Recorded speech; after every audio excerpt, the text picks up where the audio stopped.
नमस्कार प्रेक्षकांनो, मालिकेच्या पुढील काही भागांमध्ये आपल्याला खूपच जबरदस्त असा ट्विस्ट पाहायला मिळणार आहे.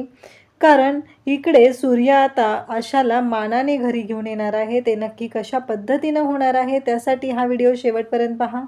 त्याचबरोबर चॅनलवरती नवीन असाल तर चॅनलला सबस्क्राईब करा, व्हिडिओला लाईक करा.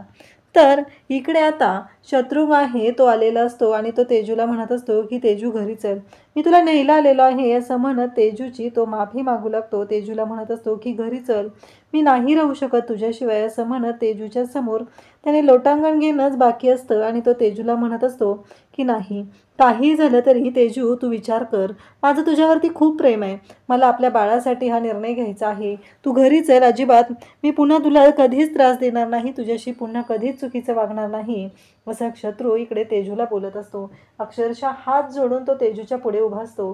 कारण काहीही झालं तरी डॅडींनी सांगितलेलं असतं, जर सुनबाईंना घरी आणलं नाही तर गावातनं गाढवावर बसून धिंड काढणार आहे अशी भीती डॅडींनी इकडे शत्रूला दिलेली असते. त्यामुळे शत्रूकडे काही ऑप्शन नसतो आणि तो मात्र आता हातापाया पडायला लागलेला असतो. त्याचं असं म्हणणं असतं की काही झालं तरीही डॅडी कोणत्याही थराला जाऊ शकतात आणि डॅडी काहीही करू शकतात.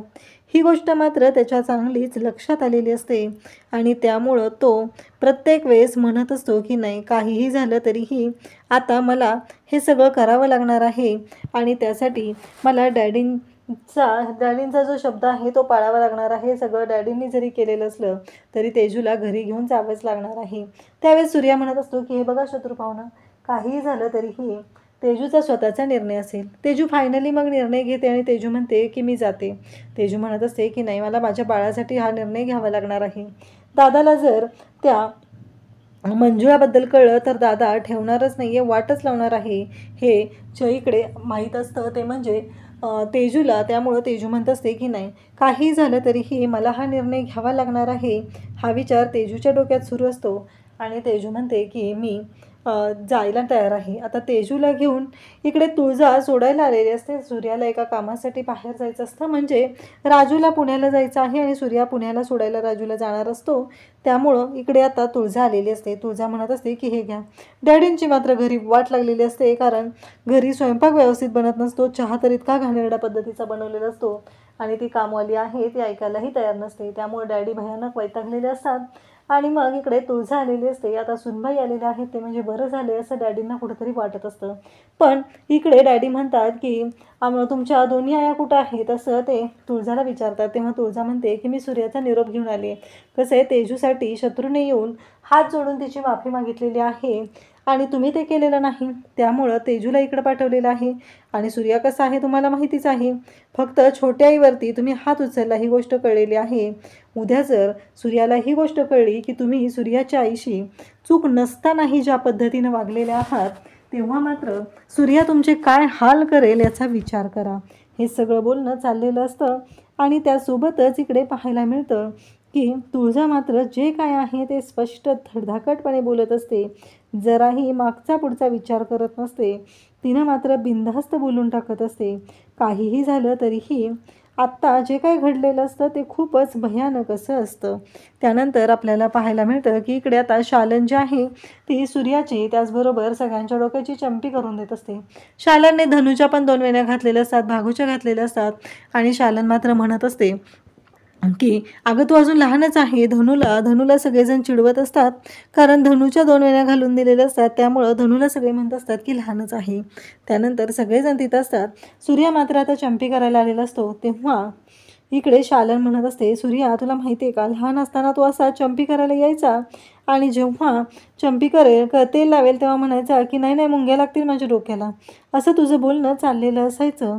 आणि तेव्हा मात्र हे सगळं जेव्हा कानावर पडत असतं तेव्हा मात्र सगळ्यांनाच खूप छान वाटत असतं.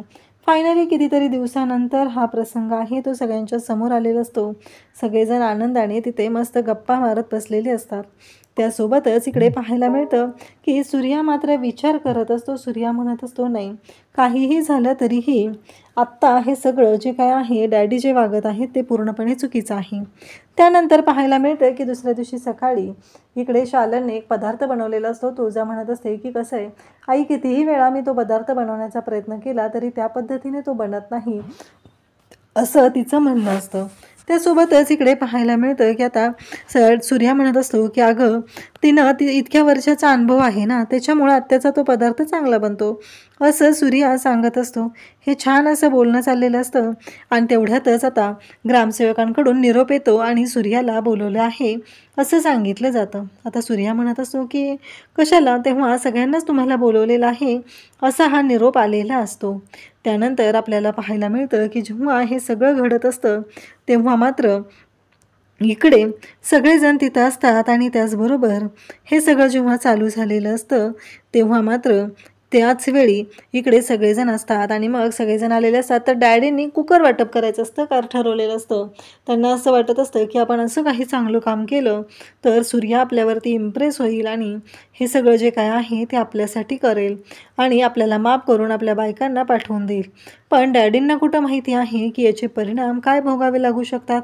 त्यानंतर आपल्याला पाहायला मिळतं की जेव्हा हे सगळं चालू असतं तेव्हा मात्र इकडे सूर्या त्याचबरोबर सगळेजण तिथं आलेले असतात आणि डॅडी असं सांगत असतात की माझ्याकडून असं झालेलं आहे आणि मला वाटलं की पश्चाताप म्हणून हे सगळं करता येईल असं डॅडींचं म्हणणं असतं.